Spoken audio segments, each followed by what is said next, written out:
Hey everybody, welcome to a brand new episode of the Blueprint Live. My name is Gary, I'm going to be your host for today. And today's session, one of 4 for this month, is going to be about vertical video, or how we do vertical video.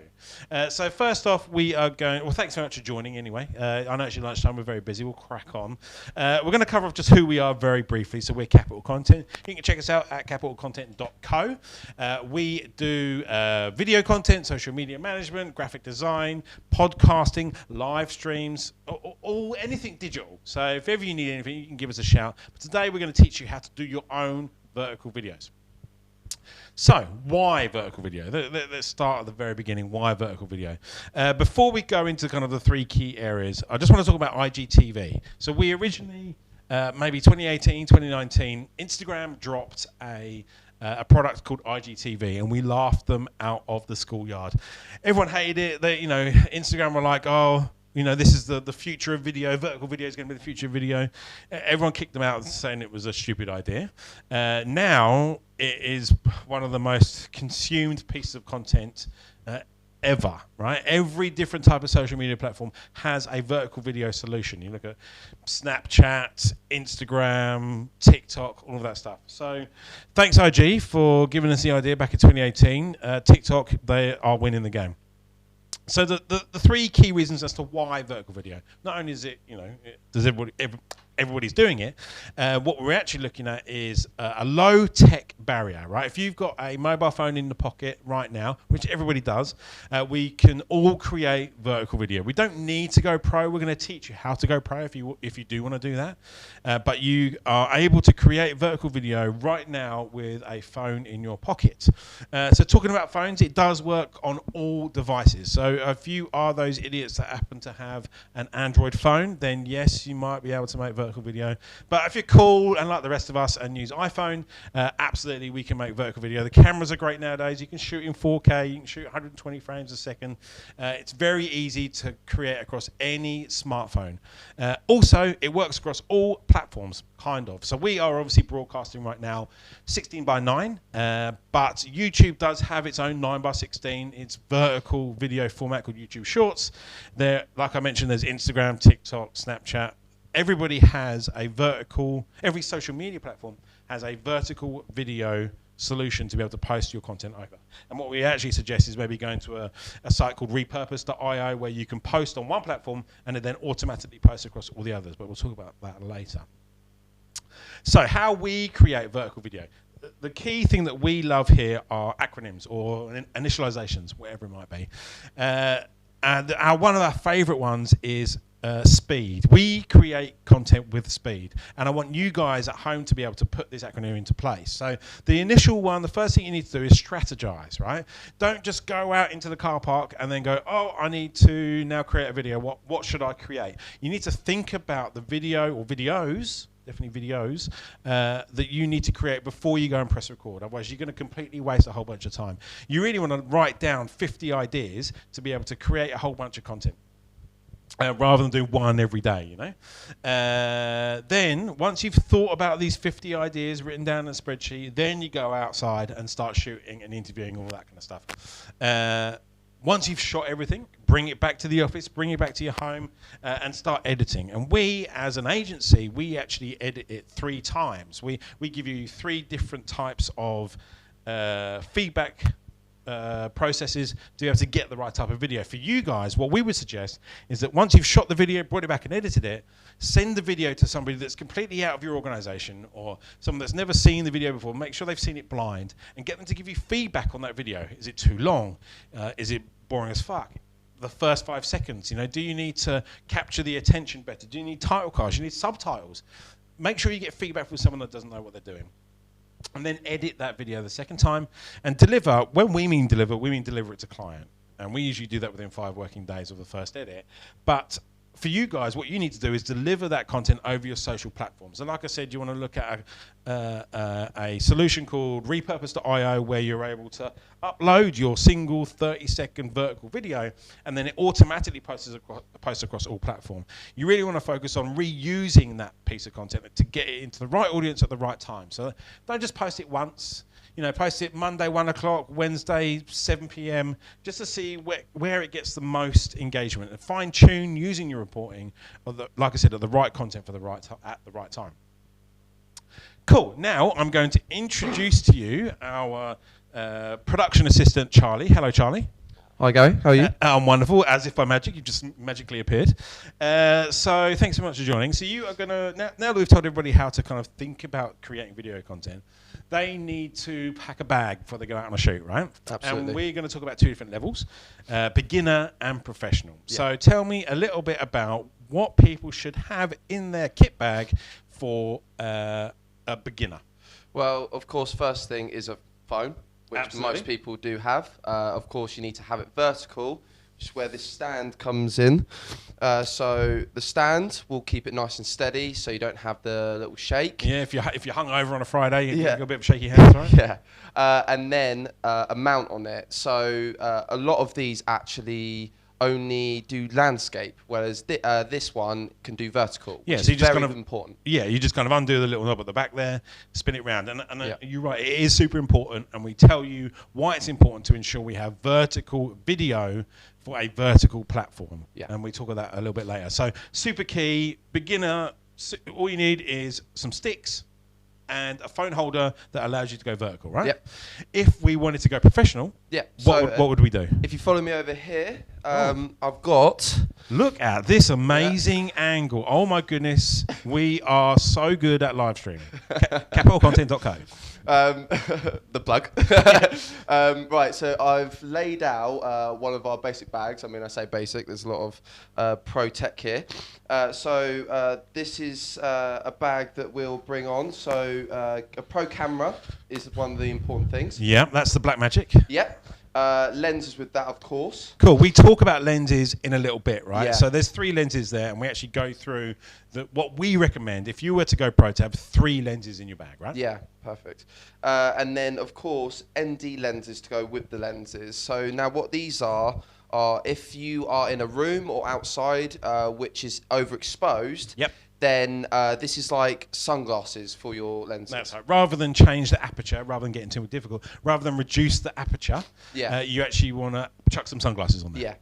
And then, of course, power. So either a mains lead or some batteries if you're on the go. Super important with batteries. Yep. I think we'd probably recommend a smartphone have an external battery also, right? Yeah, absolutely, like a power bank or something. Yep. Storage. Yep. Always have more storage than you need. Yeah. And then audio, a good video always should have good audio. Absolutely. And we've got the Sony lapels there, actually. Yep. They're about £600 a pop. That's pretty expensive. You can get, and we talk about this later, a lapel for a tenner, a smartphone lapel from Amazon for a tenner, or a wireless one, 50 quid, £100, whatever. But the Sony ones that we've got, we've had them for years and never had a single issue on any interview. And we make 1,000 videos a year. So we really put it through its paces. But yes, audio is super key, right? Yeah. Following that as well, of course, headphones. So you can need to analyse monitor the audio. Yep. Lighting, also crucial for a good video. Yep. We'll talk about that later. And a stand, of course. Absolutely. So although you can see there's lots of gear there, it looks very expensive, you can actually create your own pro kit for a relatively modest budget. If you have any questions or if you want some tips and tricks around what kind of gear, please do give us a shout. So now I'd like to introduce you to our head of video, Chris Mail. Chris, how are you? Hello, I'm very good. How are you? Oh, wonderful. Thanks very much for joining us. So you are going to... Isn't this magic? Like people just kind of pop out of here. Yeah. So you're going to give us a few top tips. So we've told them how to strategize and create that content. They go out and shoot it out in a car park and invite their friends.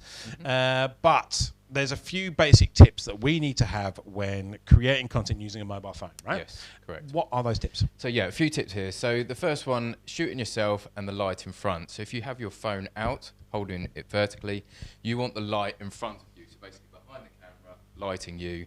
That way you'll be well lit, you won't be overexposed, and you won't be dark. Your face will be well lit. Yeah, it's super well lit. It's super important to kind of light the subject. So you can see we have a big light here. If I step back, you can see it's lighting my face. If I turn around, my face is super dark. Yeah, exactly. So and that obviously goes the other way around as well. Yeah, so then if I was shooting someone else, so if I was shooting Gary, again, I want the light behind myself and not behind Gary, and then that will light the subject up. Cool. Tip number 3.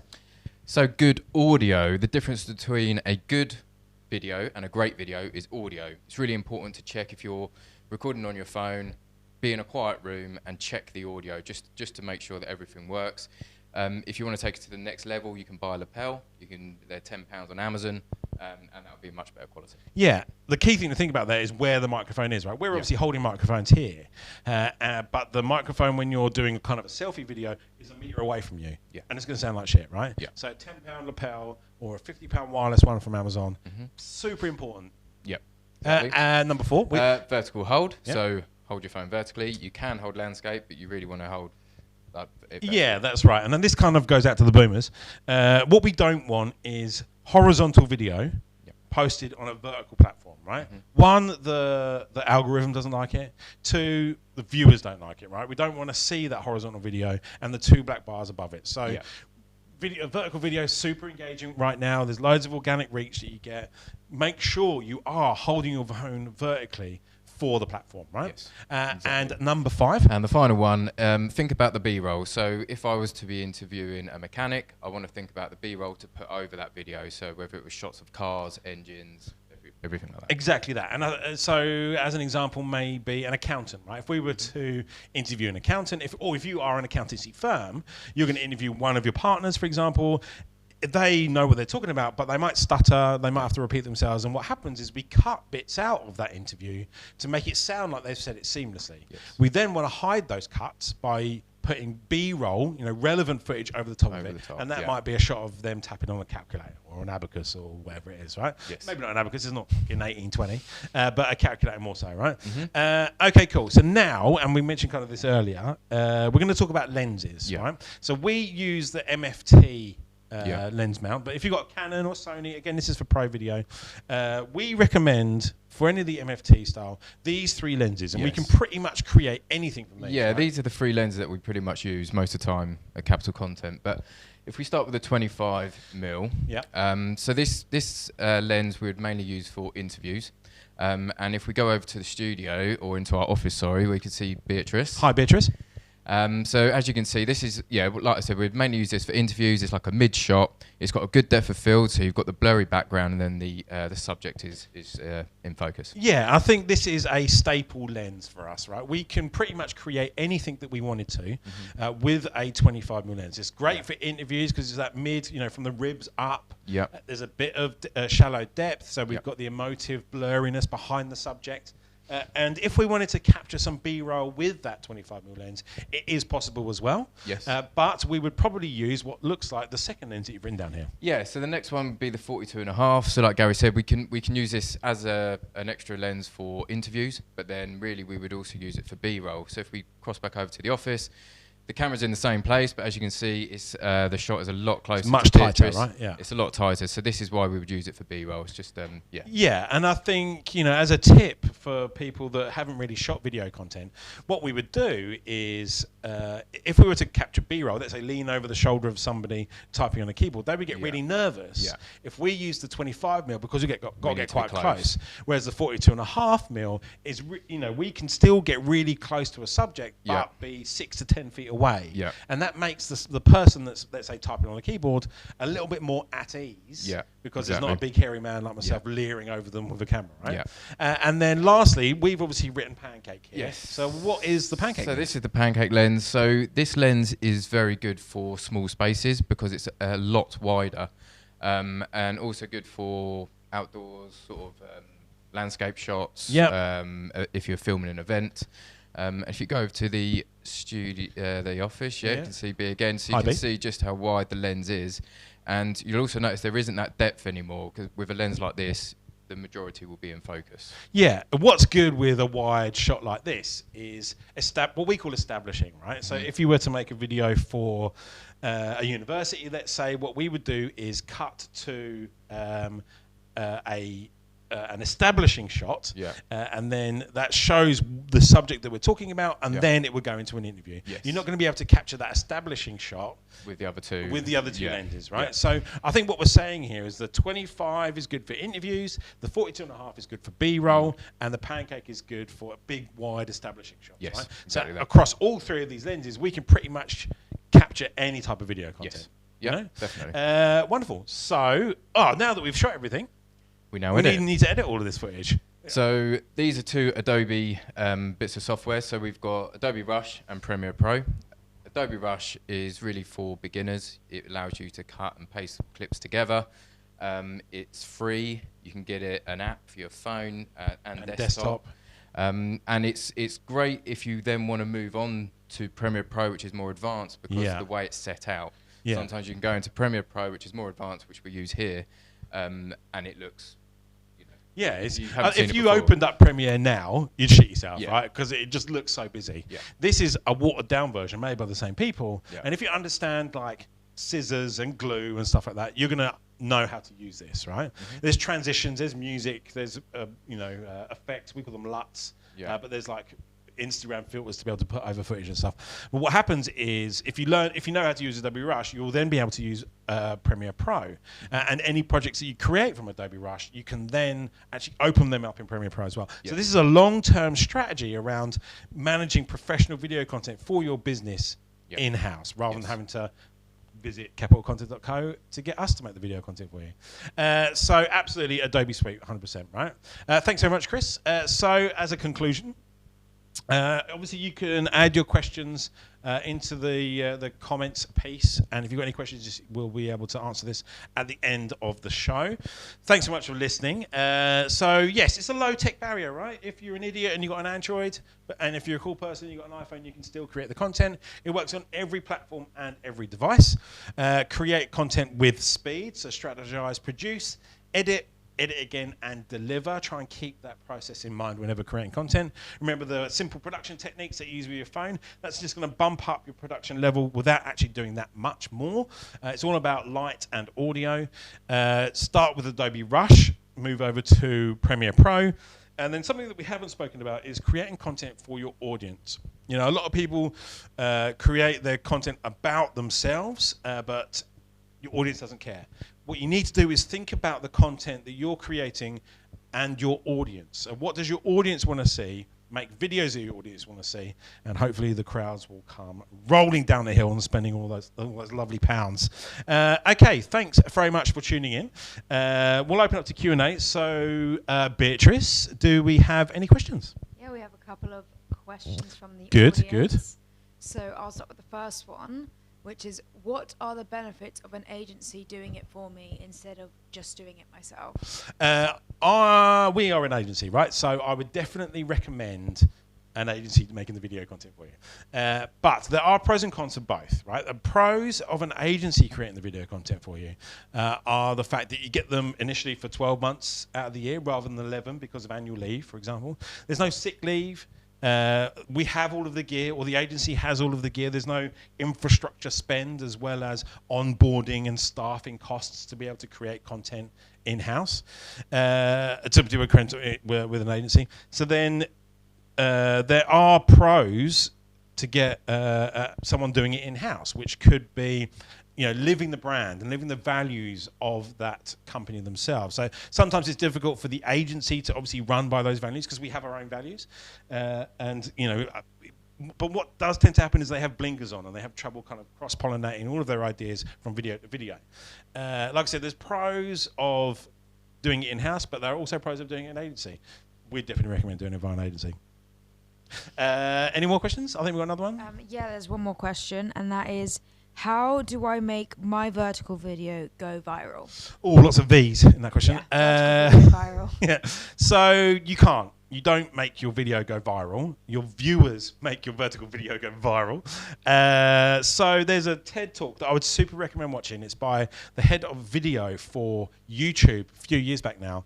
And he explains that after all the reporting and all the videos that they create, there are only 3 reasons why a video goes viral, and they are unexpectedness. So if there is something unexpected that happens in the video, the person watching it shares that video with a friend or colleague because they want them to share the experience with those people as well. So unexpected is the first one. Second one is tastemakers, or what they now call influencers. So if they were to share that video, they get it to their audience, it gets seen by hundreds of thousands of more people. And the last one is not tastemakers, audience participation.